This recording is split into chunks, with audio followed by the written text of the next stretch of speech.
이 시간 우리에게 주시는 하나님의 말씀은 누가복음 18장 9절에서 14절까지의 말씀, 우리 신약성경 125면에 있습니다.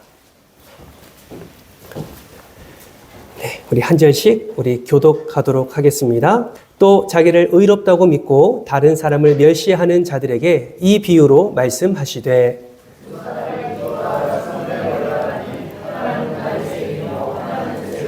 바리새인은 서서 따로 기도하여 이르되 하나님이여 나는 다른 사람들 곧 토색, 불의, 간음을 하는 자들과 같지 아니하고 이 세리와도 같지 아니함을 감사하나이다.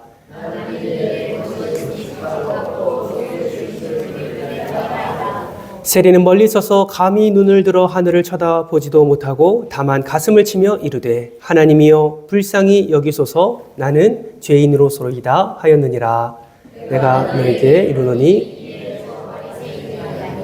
이 사람이 의롭다 하심을 받고 그의 집으로 내려갔느니라.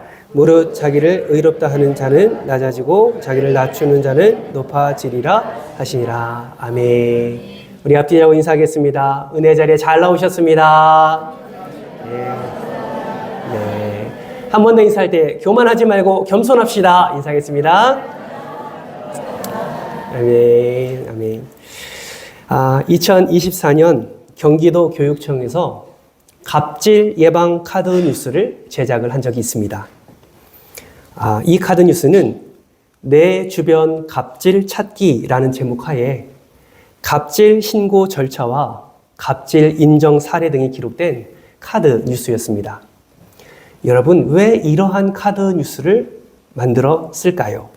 그만큼 우리 사회의 개인의 역량과 또는 조직의 힘을 이용해서 상대에게 신체적, 정신적 고통을 주는 일들이 많아졌기 때문이 아닌가 생각해 봅니다. 그렇다면 왜 사람들은 자신의 직책이 높아지고 힘과 권력이 손에 들어오면 이렇게 갑질을 하게 될까요? 그 이유는 여러 가지가 있겠지만 가장 근본적인 이유는 이 내면에서 일어나는 교만함 때문이 아닌가 생각해 봅니다.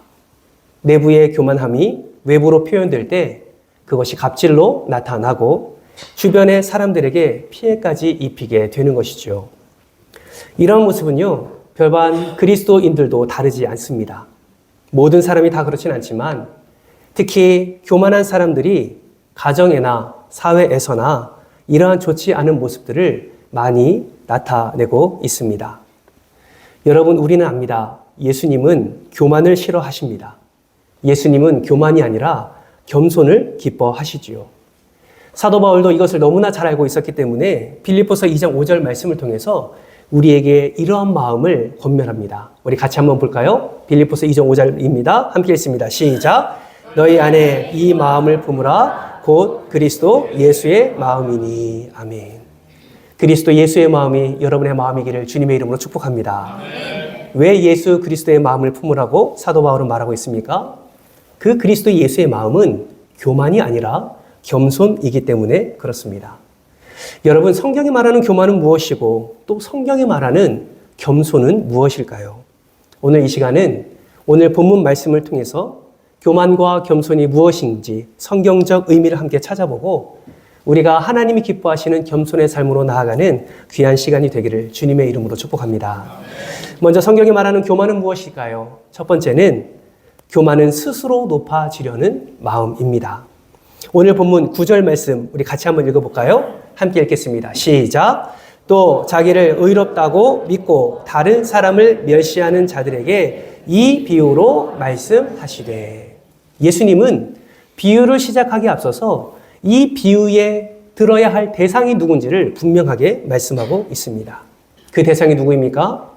자기를 의롭다고 믿고 다른 사람을 멸시하는 그런 바리새인들이었습니다. 이러한 비유를 시작할 때 예수님은 바리새인 한 사람과 세리 한 사람이 기도하러 성전에 올라가는 것에서부터 이 비유를 시작하고 있습니다. 여러분, 다른 거는 다 제쳐두고요. 오늘 본문 말씀에서 말씀하는 바리새인은 어떤 자들일까요?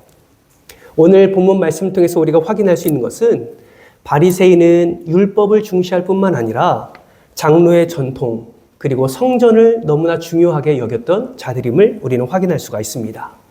또한 바리새인은 금식을 철저히 했던 자였고 11조도 철저히 드렸던 그런 자였음을 오늘 말씀을 통해서 확인할 수가 있습니다. 기도도 중요하게 생각했던 것 같습니다. 그래서 정해진 기도 시간이 되면 성전에서 뿐만 아니라 길거리에서든지 큰 시장이든지 큰 거리에서든지 그들은 기도하기에 힘썼던 자임을 확인할 수가 있습니다. 여러분, 이런 모습을 보면요, 참 경건한 크리스천 같지 않습니까? 우리가 본받아야 될 모습 아닌가요? 성전을 중시 여기고 또 하나님의 말씀을 너무 귀하게 여기고 어떻게 해서든지 그 하나님의 말씀을 살아내려 하는 이 바리새인들의 모습. 우리는 시간을 정해놓고 기도하지 않는데 이들은 시간을 정해놓고 기도합니다. 우리는 솔직히 11조도 일부 떼어 먹는데 이 바리새인은 그런 것조차 하지 않습니다. 참 경건한 것 같고 참 신실한 것 같습니다. 그런데 무엇이 문제입니까? 외식적인 것이 문제이지요. 이런 모든 행위를 하나님을 하나님 되게 많은 사람들에게 나타내고 드러내는 것이 아니라 자신을 드러내기 위함이었기 때문에 문제가 되는 것입니다. 이러한 바리새인들의 모습을 오늘 본문 말씀 11절과 12절에서 찾아볼 수 있지요. 바로 이의 기도의 내용 속에서 발견할 수 있는데요. 오늘 11절과 12절 말씀 우리 한 목소리로 같이 한번 읽어보겠습니다. 11절 읽습니다. 시작. 바리새인은 서서 따로 기도하여 이르되 하나님이여 나는 다른 사람들 곧 토색, 불의, 간음을 하는 자들과 같지 아니하고 이 세리와도 같지 아니함을 감사하나이다. 나는 일에 2번씩 금식하고 또 소득의 11조를 드리나이다 하고. 정말 감탄이 나올 정도입니다. 공식적으로 이스라엘인들은 1년에 한 번 대속죄일만 금식을 하면 됩니다. 그러나 바리새인들은 통상적으로 이런 절기뿐만 아니라 일주일에 2번씩 그들은 기도하며 금식을 했습니다. 11조도 흐트러뜨림이 없습니다. 우리는 11조만 몇 달만 모으면 우리가 원하는 거 살 수 있지 않습니까? 큰 것이 아니더라도 우리는 구입할 수 있습니다. 그래서 때로는 아까워하는 마음도 들기도 합니다. 그런데요, 바리새인은 그렇게 하지 않습니다. 완벽에 가까운 신앙생활, 정말 신실한 신앙생활, 그러한 종교생활을 이들은 하고 있는 것입니다. 놀라운 것은 무엇인지 아십니까? 이 기도 속에 이 기도의 의미가 무엇인지를 발견할 수 있다라는 것이죠. 바리새인의 기도의 마지막을 보면 뭐라고 기도로 마치는지 아십니까? 감사하나이다 라는 기도로 마치는 것을 보게 됩니다. 여러분, 이 기도는요, 감사 기도였던 겁니다. 자신이 이렇게 하고 있습니다. 자신이 이렇게 하고 있습니다. 내가 이렇게 하고 있습니다. 나는 이것도 하고요. 나는 저것도 합니다. 그래서 감사합니다 라는 기도를 지금 하고 있는 것입니다. 가만히 생각해 보면 우리가 드리는 감사 기도와 뭔가 좀 다른 것 같습니다. 우리가 드리는 감사 기도는 어떻게 합니까? 나에게 베풀어 주신 은혜에 대한 감사를 생각하며 또 나에게 허락해 주신 그 은혜를 기뻐하면서 하나님을 찬양하고 감사하는 기도를 드립니다. 그런데 바리새인들의 감사 기도는 어떻습니까? 처음부터 끝까지 자신이 행한 것을 나열하는 것에 그치지 않은 것을 우리는 보게 됩니다. 마치 자신이 행한 일들을 쭉 밝히면서 이 성전에서 나보다 더 의로운 사람은 없습니다 라고 고백하는 것과 같다라는 것이죠. 하나님은 이 기도를 어떻게 받으실까요? 예수님은 이 비유의 결론에서 이 바리새인을 평가하십니다. 어떻게 평가합니까? 그가 주장하는 자신의 의로움, 그 상석인 자리에서 내려올 것을 말씀하고 있다라는 것이죠. 여러분, 왜 예수님은 그렇게 우리 눈에 보기에는 신실한 것처럼, 우리의 눈에 보기에는 경건한 것처럼, 완벽한 종교 생활을 하는 것처럼 보이는 이 바리새인들의 결과를 왜 내려오게 만드시는 것일까요? 그것은 하나님 앞에서 결코 그 누구도 자기 자신을 자랑할 수 없기 때문에 그렇습니다. 사도 바울은 이것을 너무나 잘 알고 있었기 때문에 고린도전서 1장 28절에서 31절 말씀을 통해서 하나님 앞에 결코 자랑할 것이 없음을 우리에게 분명히 말씀하고 있습니다. 우리 한번 교독해 볼까요? 제가 28절 말씀 읽겠습니다. 하나님께서 세상에 천한 것들과 멸시받는 것들과 없는 것들을 택하사 있는 것들을 패하려 하시나니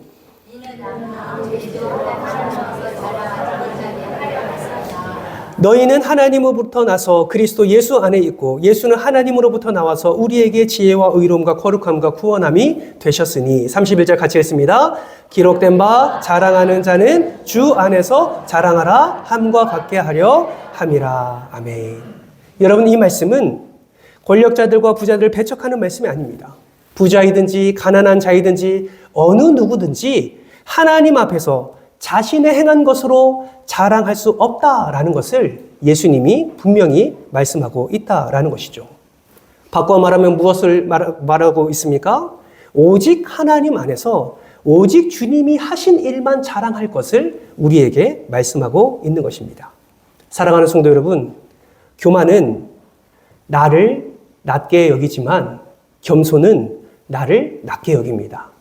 참 발음을 주의해서 들어야 되는데 교만은 나를 그 누구보다 낮게 여기지만 겸손은 나를 그 누구보다 낮게 여기는 것이다 라는 것이죠. 여러분, 교만한 자가, 겸손한 자가 무엇을 자랑해야 됩니까?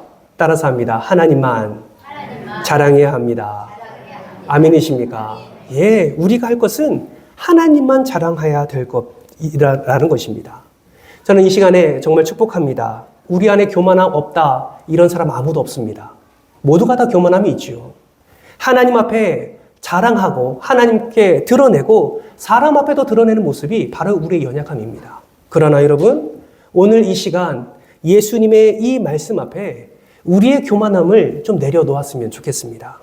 우리의 교만함이 아니라 내 입술로 나를 드러내고 나의 의로움을 나타내는 것이 아니라 오히려 이 말씀을 붙들고 내 입술을 통해서 하나님을 자랑하는 겸손의 사람 되시기를 주님의 이름으로 축복합니다. 옆에 사람 빨리 손잡으세요. 그리고 이렇게 말합니다. 하나님만 자랑합시다. 한 번 더 하나님만 자랑합시다. 예, 그것이 우리의 모습이어야 한다라는 것이죠. 바라고 소망하기는 이번 한 주간 동안 오늘 낮에 들은 말씀을 기억하고 순종할 때에 가정에서나 일터에서나 사업장에서 하나님만 자랑하는 여러분 되시기를 주님의 이름으로 축복합니다. 두 번째, 성경이 말하는 교만은 다른 사람들보다 높아지려는 마음입니다.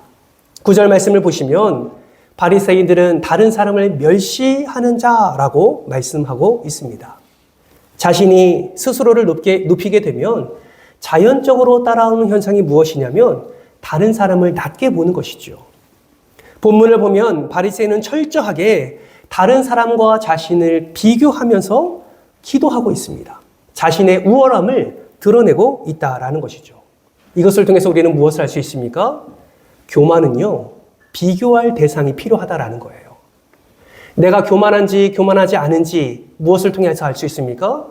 내가 살아가는 동안에 누군가와 자꾸 비교하고 있다면 우리 안에 어쩌면 교만함이 많을 수도 있다라는 것을 우리는 기억해야 됩니다. 항상 자기보다 못한 사람 그 대상을 찾아야 하고 삶 속에서 내가 그보다 더 잘났다라고 말하고 다녀야만 나의 의로움이 드러나는 것 같다란다면 우리는 다시 한번 말씀의 거울 앞에 우리를 비추어 보아야 하는 것입니다. 여러분, 이렇게 다른 사람과 비교해서 자신이 다른 사람보다 더 낫다고 여기는 이런 마음을 품은 이들이 성경에 많이 나옵니다. 구약 성경에도 많지요. 대표적인 인물이 누구입니까? 많은 이들이 있지만 저는 이 사람을 꼽고 싶습니다. 바로 아비멜렉입니다. 여러분, 기드온과 300용사 잘 알고 계시죠? 이 아비멜렉은 이 기드온의 아들 중에 한 사람이었습니다. 여러분, 기드온은 한 명의 본처와 3명의 첩이 있었습니다. 그 아내들 사이에 70명의 아들을 낳습니다. 아들만 70명이에요. 그런데 이 아비멜렉은요, 첩의 아들입니다. 첩의 아들이에요. 여러분, 그러니까 길을 펼 수 있겠습니까? 없겠습니까? 없지요. 그런데 아비멜렉 마음 가운데 교만함은 너무나 많았습니다. 이는 스스로 왕이 되고 싶었습니다. 그런데 왕이 될 수 있었습니까? 없었습니까? 신분이나 지위나 뭘로 봐도 아비멜렉은 앞에 설 수 있는 자가 아니었습니다. 왜요? 형제 몇 명이 남아있기 때문에? 69명이 남아있기 때문이죠. 자기까지 포함하면 70명이니까. 이 69명을 제껴야 내가 왕이 될 수 있는 것입니다. 여러분, 그 안에 왕이 되고자 하는 교만함이 싹트기 시작합니다. 가득 차기 시작합니다. 그래서 기드온 뒤를 이어서 왕이 되려고 하는 그 순간 이 아비멜렉은 무엇을 선택합니까? 주변의 건달들을 동원해서 한 자리, 한시에 형제들을 불러 모으고 그 69명을 다 찔러 죽여버립니다. 고륙상잔의 비극을 나타낸 것이지요. 그렇게 해서 아비멜렉은 스스로 왕이 됩니다. 세겜으로 나아가 세겜 사람들이 왕으로 칭송하게 되고 그곳에서 왕의 지위를 얻게 되는 것이죠. 이처럼 여러분, 교만은요, 나 자신의 내면에만 머물지 않습니다.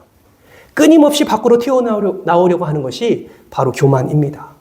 다른 사람들과 비교하면서 더 높아지려고 하는 것이죠. 결국 69명을 죽이는 그런 어리석은 일까지 저지르면서 그 교만함을 나타내는 것이 바로 우리의 본성이고 교만의 결과라는 것입니다. 그러나 겸손은 어떻습니까? 다른 사람들을 나보다 높이는 것이 겸손입니다. 겸손의 대표적인 인물도 찾을 수 있지요. 여러 사람이 있을 수 있지만 오늘 이 시간에는 신약 성경에 나오는 바나바를 말씀드리고 싶습니다. 여러분, 바나바가 없었다면 사도 바울도 없습니다. 왜냐하면 바나바는 사도 바울이 복음을 잘 전할 수 있도록 도와준 자이었기 때문에 그렇습니다. 여러분, 사도 바울이 예수님을 만나기 전에 어떤 이였는지 잘 알고 계시죠? 그리스도인들을 잡은 자였고 죽이는 자였습니다. 감옥에 갇히는 자였습니다. 그런 그가 예수님을 만나고 나서 그 눈에 덮인 비늘을 벗길 때 누가 하나님의 그 말씀으로 나아가서 그 사울을 변화시키는 데 일조를 합니까? 바로 바나바입니다. 뿐만 아니라 사도 바울이 예루살렘 교회와 지도자들에게 나아가게 될 때에 모두가 거부하고 모두가 완강하게 대치하는 가운데 바나바는 오히려 사도 바울을 그들에게 인도하게 되고 그들을 도와주고 전도자로서 활동할 수 있도록 도와주는 것이 바로 바나바였습니다. 바나바가 얼마나 겸손한 사람이었는지 사도 바울을 앞세우는 모습을 우리는 성경에서 찾아볼 수가 있습니다. 참 재미있게 표현되어 있는 부분이 있는데요. 이 시간에 같이 한번 잠도 깰 겸 같이 한번 찾아볼까요? 사도행전 13장 한번 찾아보시죠. 일부러 제가 스크린에 안 담아왔습니다. 한번 여러분의 성경책으로 찾아보기면 더 좋을 것 같아서 사도행전 13장을 넘겨보십시오. 사도행전 13장, 사도행전은 구약에 있죠? 여기서 꼭 아멘 하시는 분들이 없으신 거 보니 아직 졸지 않으시는 것 같습니다. 사도행전 13장 말씀 신약성경 208면에 있습니다. 여러분, 다 읽지는 않겠습니다. 그러나 여러분의 눈으로 한 번씩 찾아보십시오.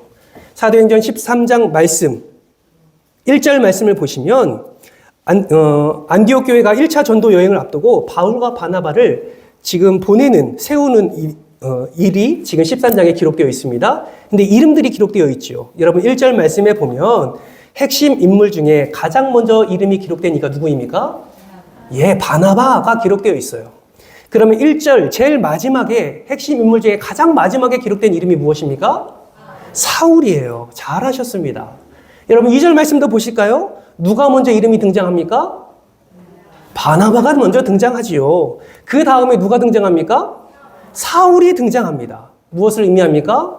안디옥 교회 파송할 때에 지금 누가 가장 앞장서서 지금 그 안디옥 교회로 파송받고 있어요? 바나바가 파송받고 있습니다. 그리고 사울이 뒤따르고 있는 모습을 우리는 보게 되지요. 그런데 재미있는 것은요, 그 이후에 한 사건이 등장하게 됩니다. 그것이 무엇이냐면 성령의 충만함을 받고 그리고 구보로 섬에서 유대인의 거짓 선지자였던 바예수라 하는 자를 바울이 성령 충만하여 대적하는 사건이 그 이후에 쭉 나와 있어요. 그리고 재미있는 것은 그 일 이후부터 하나님의 사람, 핵심 인물이라는 전도자의 이름이 뒤바뀌어서 나오게 되는 것을 보게 됩니다. 13절 말씀을 한번 보실까요? 13절 말씀에 보면 가장 첫 번째 이름이 누가 등장합니까? 바울이 등장합니다. 앞서는 바나바가 먼저 등장했는데 그리고 사울의 뒤따라 이름이 기록되었는데 13절 말씀을 보면 바울이 가장 먼저 언급되는 것을 보게 됩니다. 여러분 이때부터요. 13절 이후부터 쭉 말씀을 읽어보면 항상 이름이 언급될 때는 바울의 이름부터 언급되는 것을 보게 됩니다. 여러분 바나바도 성령 충만한 자예요. 믿음이 강한 자였습니다. 그런데 왜 성경은 처음에는 바나바를 앞세웠다가 후에는 이 바울이 앞장서서 언급되고 있을까요? 여러분 바나바와 바울이 함께 사역하면서 바나바는 바울의 그 여러 가지 하나님의 허락해 주신 달란트와 성령 충만함, 그 바울의 언변과 그 바울의 하나님의 일하심에 통하여서 그가 어떤 자였는지 바나바는 잘 알고 있었던 것입니다. 그래서 자신이 먼저 앞장서서 자신을 먼저 드러내는 것이 아니라 하나님의 큰 일에 이 사도 바울이 더 귀하게 사용될 것을 바나바는 알았고 자기의 리더의 자리를 바울에게 스스럼 없이 넘겨주는 모습을 오늘 우리가 함께 찾아보는 말씀을 통해서도 우리가 확인할 수가 있습니다. 사랑하는 성도 여러분, 겸손은 바나바와 같이 나는 뒤로 물러설지라도 다른 사람을 나보다 더 높여주는 것이 바로 겸손이라는 사실을 여러분 기억하시기를 바랍니다. 하고 있는 모든 거 다 내려놓으라는 이야기가 아닙니다. 내가 할 수 있지만 더 잘하는 사람이 있다면 그 사람을 위해서 축복해주고 또 하나님의 영광을 위하여 하나님의 나라를 위하여 더 겸손함으로 뒤에서 섬겨주는 것이 하나님이 더 기뻐하시는 것이다 라는 것이죠. 여러분 뒤로 물러난다 라는 것은 나의 가치가 떨어진다 라는 것을 의미하지 않습니다. 오히려 예수의 마음으로 겸손함으로 더 나아가 하나님의 그 은혜를 드러낼 때에 오히려 더 칭찬과 축복을 받게 되는 것이죠. 이런 말씀을 드리기는 좀 그렇지만 저는 항상 목사님들 안에서도 겸손하려고 애를 씁니다. 어르신 목사님들이 있으세요. 이런 표현은 그냥 한번 듣고 흘리시기 바랍니다. 목사님들도 목사님들 세계에서 좀 교만함이 나타나는 목사님들도 있습니다. 교회의 크기와 상관없이 별로 좋지 않은 모습을 보일 때도 있어요. 사람이니까 그렇습니다. 그래서 저는 그것을 볼 때마다 항상 저 나이도 어리지만 내가 나중에 더 경험이 쌓이고 그리고 하나님의 은혜를 누리면서 귀하게 사역을 감당한다면 하나님의 은혜로 만약에 은퇴할 때까지 총회가 정하는 그 나이까지 만약에 사역할 수 있다면 내가 나이가 들어서 더 들어가면 들어갈수록 내가 더 허리를 굽혀야겠다라는 생각을 해보게 됩니다. 왜 그렇습니까? 그것이 예수 그리스도가 우리에게 보여주신 본이라고 생각하기 때문에 그렇습니다. 그렇다면 그분은 예수님을 안 믿습니까? 그런 의미가 아니에요. 더 우리가 삶 속에서 더 예수 그리스도가 우리에게 보여주신 대로 살아가려고 노력해야 된다라는 것입니다. 이러한 마음으로 우리 여러분을 권면해 드리고 싶습니다. 여러분, 앞서 우리 김 집사님이 찬양 인도하면서 참 존경한다고 표현을 했습니다. 같은 마음이에요. 여러분 한 분 한 분을 뵐 때마다 얼마나 귀하고 얼마나 감사한지 모릅니다. 저는 확신해요. 여러분이 지금 이 자리를 지키고 있고 여러분이 믿음의 본을 보여주셨기 때문에 우리 은총교회가 지금까지 하나님께 귀하게 쓰임받고 있는 줄 믿습니다. 우리 장로님들이 새벽을 깨워 기도의 자리에 나오고 예배의 자리에 나오고 누가 뭐라 하지 않아도 그 자리를 지키고 계셨고 우리 사랑하는 안수 집사님들과 권사님들이 누가 뭐래도 하나님의 나라, 이 그리스도의 몸된 교회를 지키셨기 때문에 우리가 이 자리에 있는 것이죠. 그래서 여러분에게 더 부탁드립니다. 여러분, 직분자는 섬기는 자입니다. 여러분, 직분자는 자신을 드러내는 위치가 아니라요. 직분을 맡았기 때문에 더 겸손해야 되는 것이 직분자의 모습입니다. 제가 나이가 어리고 제가 부족함이 많지만 저도 더 겸손하기로 노력하겠습니다. 사랑하는 우리 장로님들, 우리 권사님들, 우리 집사님들, 지금 그렇게 하고 있지 않다는 이야기가 아닙니다. 시간이 지나면 지날수록 예수 그리스도가 우리에게 보여주신 대로 더 나보다 다른 사람을 높이시고 나를 더 낮추는 겸손의 사람 되시기를 주님의 이름으로 축복합니다. 만약에 이거를 놓치잖아요? 그러면 어디까지 가는 줄 아십니까? 바로 세 번째 대지죠. 하나님보다 높아지려는 마음을 품게 됩니다. 이제는 다른 사람이 대상이 되지 않습니다. 이제는 하나님의 자리에 내가 앉으려고 하는 것이 바로 교만이다라는 것을 우리는 알 수가 있다라는 것이죠. 오늘 바리새인의 기도를 보세요. 나는 이것도 합니다. 나는 이것도 합니다. 나는 이것도 합니다. 나는 세리와 같지 않습니다. 이 말은 무엇을 포함하고 있냐면 내가 이 정도 이렇게 하는 사람이니까 하나님도 나를 그렇게 인정해 줘야 되지 않겠습니까? 하나님도 나를 그렇게 축복해 줘야 되지 않겠습니까? 라는 뉘앙스가 이 기도 안에 담겨져 있게 되는 것이죠. 이러한 기도에 예수님은 어떤 결론을 내리십니까? 오늘 보면 14절 표준 세번역 버전으로 같이 한번 읽어볼까요? 우리 함께 읽겠습니다. 시작. 내가 너희에게 말한다. 의롭다는 인정을 받고서 자기 집으로 내려간 사람은 저 바리새파 사람이 아니라 이 세리다. 누구든지 자기를 높이는 사람은 낮아지고 자기를 낮추는 사람은 높아질 것이다. 이것이 예수 그리스도의 평가입니다.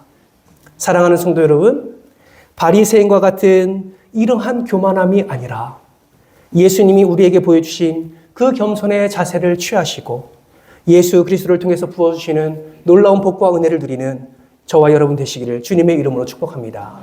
그렇다면 세리의 기도는 어땠을까요? 세리는 딱 두 가지의 자세와 태도를 우리에게 보여줍니다. 13절 말씀에서 우리에게 보여주는 세리의 기도는 첫 번째는 자신이 죄인이라고 고백하는 것을 우리는 보게 됩니다. 여러분 생각해 보세요. 바리새인들은 자신의 의로움을 드러내기에 바쁩니다. 그런데 한켠의 세리는 그저 하늘을 바라봅니다. 하늘을 바라보며 하나님 앞에 그의 입술을 떼지 않습니다. 분명히 자기가 잘한 일도 있겠지요. 많은 재물, 좋은 인맥, 좋은 직책, 자랑할 것이 얼마나 많습니까? 그런데 하나님 앞에 섰던 그 세리는 그런 것이 하나도 보이지 않게 되는 거예요. 하나님을 바라보니 지금까지 자신이 살아온 모든 순간에 하나님이 기뻐하지 않으신 것들만 생각나게 되는 것입니다. 그래서 하나님 앞에 세리는 무엇을 고백합니까? 단 한 문장만 고백합니다. 주님, 저는 죄인입니다. 앞서 교만은 다른 사람과 자신을 비교한다고 말씀드렸습니다. 그런데 겸손은요, 다른 사람과 비교하는 것이 아니라 하나님 앞에서 자신을 철저히 낮추는 것이 겸손입니다. 뿐만 아니라 세리는 두 번째로 하나님께 자신을 불쌍히 여겨달라고 간청을 합니다. 주여 나를 불쌍히 여겨 주소서.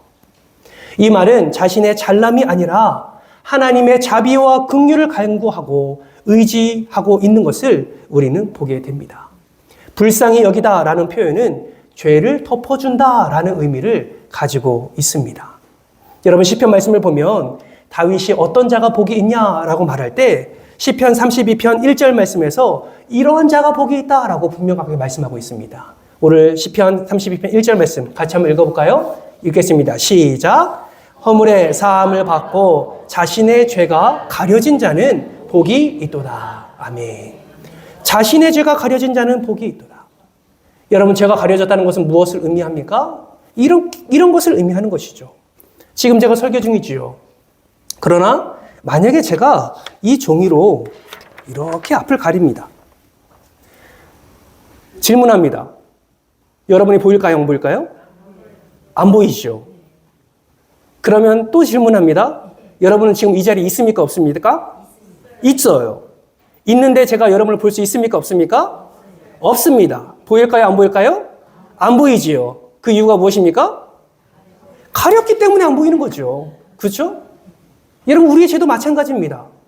우리의 죄가 지금 있습니까? 없습니까? 있어요. 근데 하나님이 가리신대요.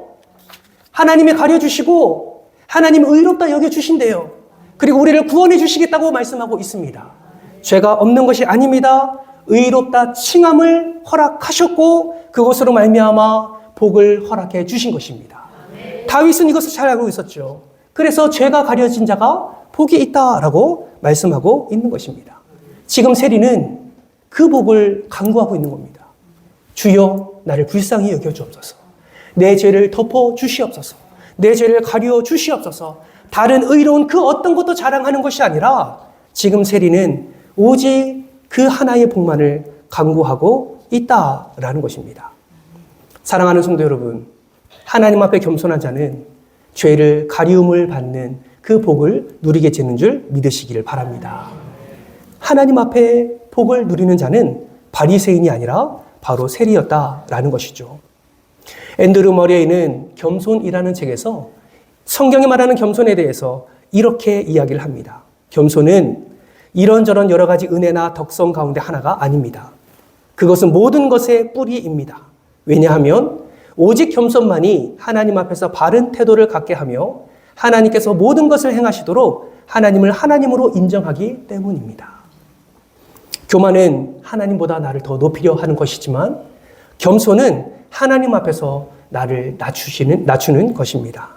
사랑하는 성도 여러분, 언제 어디서든지 하나님이 함께하고 계심을 믿으신다면, 임마누엘 하나님을 여러분 인정하신다면 언제 어디서든지 하나님 앞에 자신을 낮추는 겸손을 가지시기를 주님의 이름으로 축원합니다. 그래서요, 우리는 내세울 게 아무것도 없습니다. 우리가 무슨 일을 했다고 해서 자랑할 것이 아무것도 없습니다. 하나님의 은혜로 우리가 여기까지 왔고 하나님의 은혜로 우리가 복을 누리고 있는 줄 믿습니다. 그러므로 여러분, 세상 사람들의 그 어떤 시선, 교회 안에서도 그 누군가의 시선 때문에 무엇인가 하는 자가 아니라 하나님 앞에서 겸손한 자로 하나님의 복을 누리는 자로 우리가 하나님 앞에 귀하게 서가는 저와 여러분 되시기를 주님의 이름으로 축복합니다. 저는 그리스도인이라면 이러한 사자성어가 어울린다라고 생각합니다. 그것이 무엇이냐면 바로 외유내강입니다. 겉으로 보기에는 부드럽고 겸손하나 마음속은 꿋꿋하고 굳세다라는 의미이지요. 저는 그리스도인들이 이러한 자가 되어야 된다고 생각합니다. 이 말은 밖에서는 겉으로는 좋은 모습 보이고 뒤에서는 호박씨 간다는 이야기가 아니라 밖에서 누군가가 볼 때에 예수의 마음으로 그 부드러움과 그 사랑과 그 섬김과 그 겸손을 가지고 나아가되 내 안에는 살아있는 하나님의 말씀으로 가득 채워서 그 어떤 죄에도 굴복하지 아니하는 강함이 있어야 된다라는 것이죠. 사랑하는 성도 여러분, 이번 한 주간 살아가는 동안에 살아계신 말씀, 그 살아계신 하나님이 여러분과 함께하고 있음을 기억하시고 여러분의 삶 속에서 그 강함을 그 세상 사람들이 말하는 강함이 아니라 겸손함으로 나타내요. 하나님의 놀라운 은혜를 흘려보내는 귀한 축복의 통로 되시기를 주님의 이름으로 축복합니다. 겸손을 취하십시오. 겸손을 선택하십시오. 반드시 그 선택의 자리에 그 겸손을 통해서 하나님은 여러분의 삶을 붙드시고 은혜를 더해 주실 줄 믿습니다. 이를 위해서 함께 기도하시지 않겠습니까? 이 시간 기도할 때에 하나님 겸손하게 하여 주시옵소서. 다른 사람과 비교해서 나를 높이는 자가 아니라 하나님 앞에서 겸손한 자가 되게 하여 주옵소서. 하나님, 내 입에서 나의 자랑거리가 아니라 하나님, 저는 죄인입니다. 나를 불쌍히 여겨 주옵소서.